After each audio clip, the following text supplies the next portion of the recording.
இந்த பாராளுமன்ற தேர்தல்ல 3 கட்டங்களாக தேர்தல் நடந்து மொத்தமுள்ள 543 பாராளுமன்ற தொகுதிகள்ல 283 தொகுதிகளுக்கு தேர்தல் நடந்து முடிஞ்சிருச்சுங்க. ஹாஃப்வே மார்க்க வந்து நம்ம தாண்டிட்டோம். மீதமுள்ள பாராளுமன்ற தொகுதிகளுக்கு மே 13, மே 20, மே 25, ஜூன் 1 ஆகிய 4 கட்டங்களாக இன்னும் தேர்தல் நடக்க போகுது.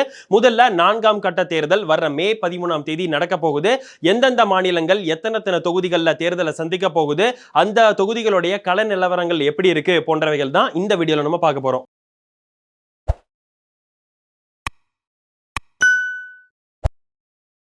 வர்ற மே 13ஆம் தேதி 4ஆம் கட்ட தேர்தல்ல ஆந்திர பிரதேஷ்ல 25 தொகுதிகள், தெலுங்கானால 17 தொகுதிகள், உத்தரப்பிரதேஷ்ல 13 தொகுதிகள், மகாராஷ்டிரால 11 தொகுதிகள், பீகார்ல 5 தொகுதிகள், ஜார்க்கண்ட்ல 4 தொகுதிகள், ஒடிஷால 5 தொகுதிகள், மத்திய பிரதேஷ்ல 8 தொகுதிகள், வெஸ்ட் பெங்கால்ல 8 தொகுதிகள், ஜம்மு அண்ட் காஷ்மீர்ல 1 தொகுதிகள் ஆக மொத்தம் 96 தொகுதிகளுக்கு வர்ற மே 13ஆம் தேதி எலெக்ஷன்ஸ் நடக்க போகுது. இந்த பாராளுமன்ற தொகுதிகளோட சேர்த்து ஆந்திர பிரதேஷ்ல 175 சட்டமன்ற தொகுதிகள் ஒரே ஃபேஸா வந்து மே 13ஆம் தேதி எலெக்ஷன்ஸ் நடக்க போகுது. அது மட்டும் இல்லாம ஒடிஷா போன்ற மாநிலங்கள் எல்லாம் வந்து 4 ஃபேஸா எலெக்ஷன்ஸ் நடக்க போகுது.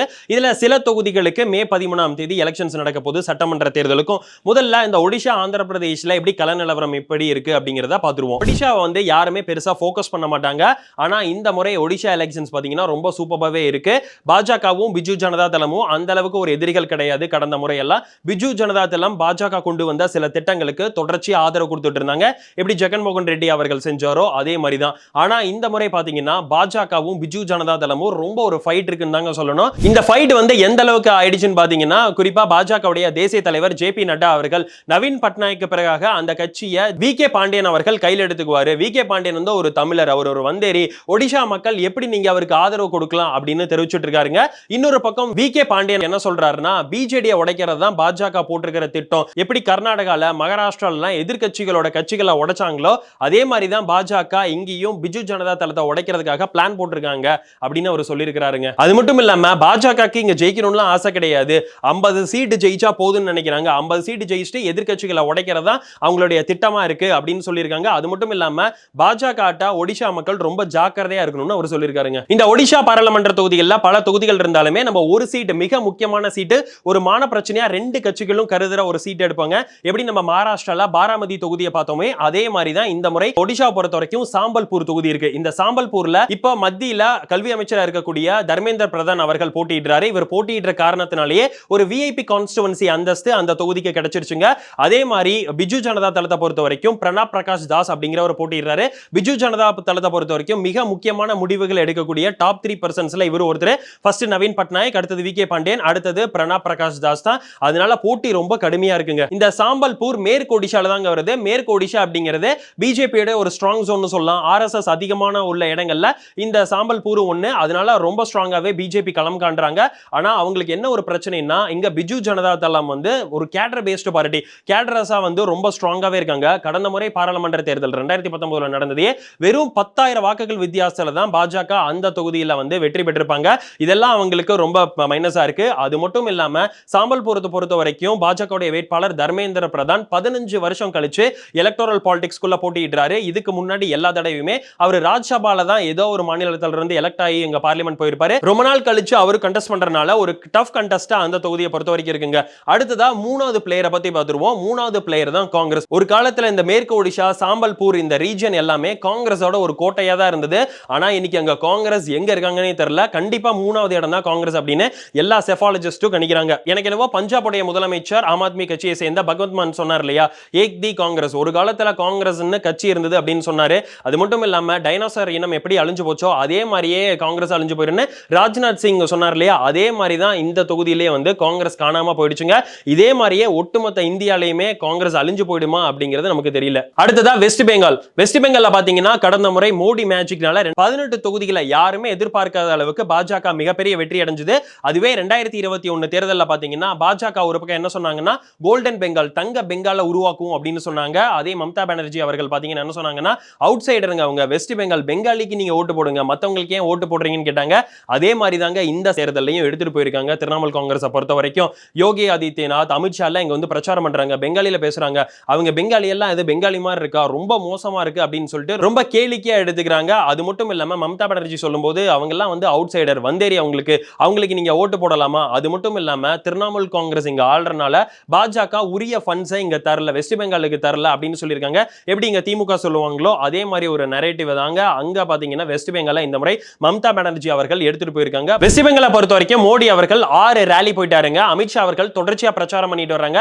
சண்டேஸ் கால் இன்சிடென்ட் தான் அதிகமா பேசுறாங்க. அது மட்டும் இல்லாம அமித்ஷா என்ன சொல்லியிருக்காருன்னா, வெஸ்ட் பெங்காலை பொறுத்த வரைக்கும் இந்த முறை 42 தொகுதிகள்ல 30 சீட்டை பாஜக வெற்றி பெறும்னு சொல்லியிருக்காரு. பாஜகவை பொறுத்த வரைக்கும் இந்த எலெக்ஷன்ல என்ன ஒரு அஜெண்டாவா எடுத்துட்டு போறாங்கன்னா, இந்திய அலையன்ஸ் வந்தா என்னென்ன பிரச்சனை நாட்டுக்கு ஏற்படும் அப்படின்னு தான் எடுத்துட்டு போறாங்க.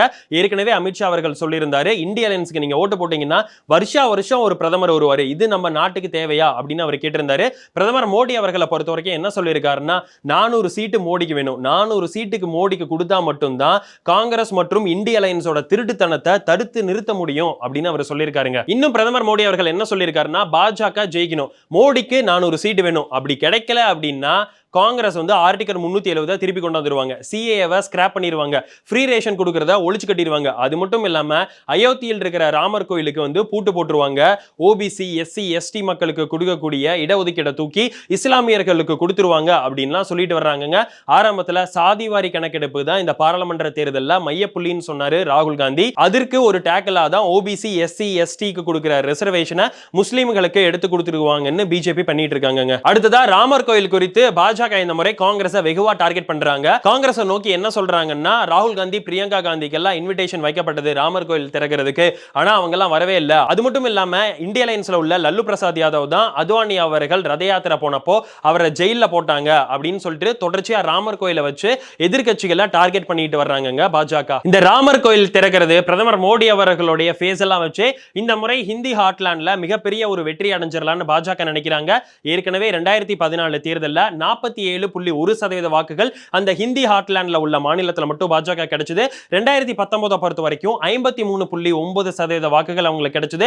இந்த முறை அதை விட அதிகமா டார்கெட் பண்ணி எடுக்கணும் தாங்க பாஜக பிளான் பண்ணிருக்காங்க. அது மட்டும் இல்லாம ஹிந்தி ஹார்ட்லாண்ட்ல உள்ள மாநிலத்துல எல்லாம் 80% இடங்கள்ல பாஜக கடந்த முறை எடுத்தாங்க. இந்த முறை அதற்கு மேலே நம்ம எடுக்கணும் அப்படிங்கறதாங்க பாஜகவை பொறுத்த வரைக்கும் ஒரு பிளானா இருக்கு. அடுத்ததா மகாராஷ்டிரால உள்ள 11 தொகுதிகளுக்கு வர மே 13ஆம் தேதி எலெக்ஷன்ஸ் நடக்க போகுது. மகாராஷ்டிராவை பொறுத்த வரைக்கும் ஆட்டம் ரொம்ப வேகமா போகுதுன்னு சொல்லணும். ஏன்னா 2019 சட்டமன்ற தேர்தலுக்கு பிறகாக மகாராஷ்டிராவோட என்டையர் பொலிட்டிக்கல் சிஸ்டமே மாறி போயிடுச்சுன்னு சொல்லலாம். சிவசேனா 2ஆ போயிடுச்சு, அஜித் பவார், சரத் பவார்னு என்சிபி 2ஆ போயிடுச்சு.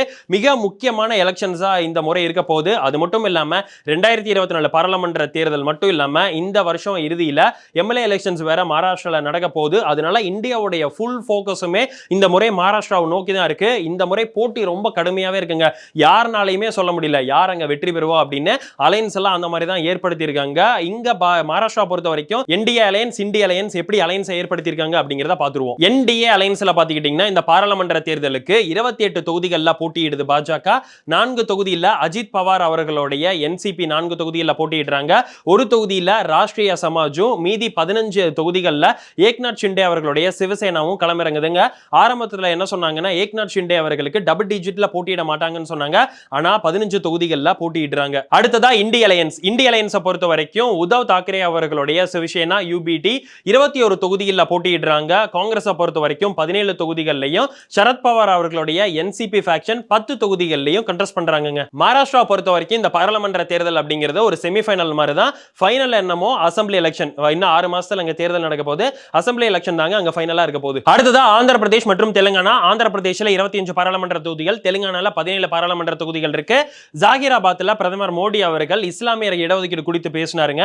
ஓபிசி, எஸ்சி, எஸ்டியோட இடஒதுக்கீடு ஒருபோது இஸ்லாமியர்களுக்கு கொடுக்க கூடாது, மத அடிப்படையில் இடஒதுக்கீடு கொடுக்க கூடாது அப்படின்னு பேசினாரு. இதெல்லாம் தெலுங்கானா பாராளுமன்ற தொகுதிகள்லாம் வந்து எலெக்ஷன்ஸ்ல எதிரொலிக்கும் அப்படின்னு சொல்றாங்க. ஏன்னா தெலுங்கானாவை பொறுத்த வரைக்கும் 12.68% இஸ்லாமியர் இருக்கிறாங்க. ஆனா இதுல ஒரு விஷயம் என்னன்னா, டிடிபி, பிஜேபி, ஜனசேனா கட்சி எல்லாம் அங்க வந்து அலைன்ஸ்ல இருக்காங்க. ஆனா சந்திரபாபு நாயுடு அவர்கள் என்ன சொல்லியிருக்காருன்னா, இஸ்லாமியர்களுக்கு இடஒதுக்கீடு கொடுக்கிறது சரி, இஸ்லாமியர்களுக்கு இளைஞர்களுக்கு இடஒதுக்கீடு தொடர்ச்சியா தொடர்ந்து தந்துகிட்டு இருக்கணும் அப்படின்னு சொல்லியிருக்காருங்க. அதனால என்டி அலையன்ஸ்ல ஒரு குழப்பம் நீடிக்குது அங்க. அடுத்ததா ஆந்திர பிரதேஷ் எம்எல்ஏ எலெக்ஷன்ஸை பொறுத்த வரைக்கும் எப்படி ஜெகன்மோகன் ரெட்டி அவர்கள் சந்திரபாபு நாயுடு அவர்களை டார்கெட் பண்றாருன்னா, இவருக்கு வில்லேஜ் எல்லாம் கவலை இல்ல, கிராமம் எப்படி போனாலும் என்ன அப்படின்னு தாங்க இவர் நினைக்கிறாரு இன்னமும் அப்படின்னு சொல்லியிருக்காரு.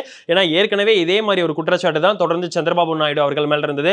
சிட்டியை மட்டும் அதிகமா வளர்த்திட்டு போறாரு, கிராமத்தெல்லாம் கண்டுக்கிறதே இல்லைன்னு. அதனாலதான் டிடிபி எப்பவுமே இல்லாத அளவுக்கு அவங்களுடைய வாக்கு சதவீதம் கிராமங்கள்ல தொடர்ச்சியா சரிவை நோக்கி போயிட்டு இருந்ததுங்க. இந்த முறையும் பாத்தீங்கன்னா ஜெகன்மோகன் ரெட்டி அவர்கள் என்ன சொல்லியிருக்காருன்னா, நம்ம வேற எந்த தொகுதி எடுத்துக்க வேணாம், சந்திரபாபு நாயுடு அவர்கள் போட்டியிடுறாரு இல்லையா குப்பம் தொகுதி, அந்த தொகுதி எடுத்துக்குவோம். 1989 இருந்து இப்ப வரைக்கும் சந்திரபாபு நாயுடு அவர்கள் தான் அங்க எம்எல்ஏவா இருக்காரு. இந்த முறையும் 8வது முறையா கண்டெஸ்ட் பண்ணிட்டு இருக்காரு.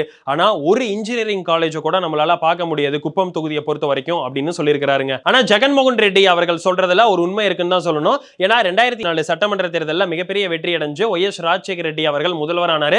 முதல்வரானதுக்கு பிறகு புலிவேந்துலா அப்படிங்கிற அவருடைய தன்னுடைய தொகுதியை அதிகமா வளர்த்தினாருங்க. அங்க ஹெல்த் இன்ஃப்ராஸ்ட்ரக்சர், அர்பன் இன்ஃப்ராஸ்ட்ரக்சர்லாம் கொண்டு ஒரு மிகப்பெரிய ஒரு வளர்ச்சியை அந்த தொகுதி மக்களுக்காக கொடுத்தாரு. ஆனா குப்பம் தொகுதி இன்ன வரைக்கும் எந்த ஒரு வளர்ச்சியும் அவங்க கொடுக்கல. இந்த குப்பம் தொகுதியை பொறுத்த வரைக்கும் சித்தூர் மாவட்டத்தில் ஒரு தொகுதியா வருது. சித்தூர்ல மொத்தம் 14 சட்டமன்ற தொகுதிகள் இருக்கு. கடந்த முறை 2019 நடந்த சட்டமன்ற தேர்தலில் 13 தொகுதிகளில் ஜெகன்மோகன் ரெட்டி அவர்களுடைய ஒய்எஸ்ஆர்சிபி தான் வென்றுச்சு.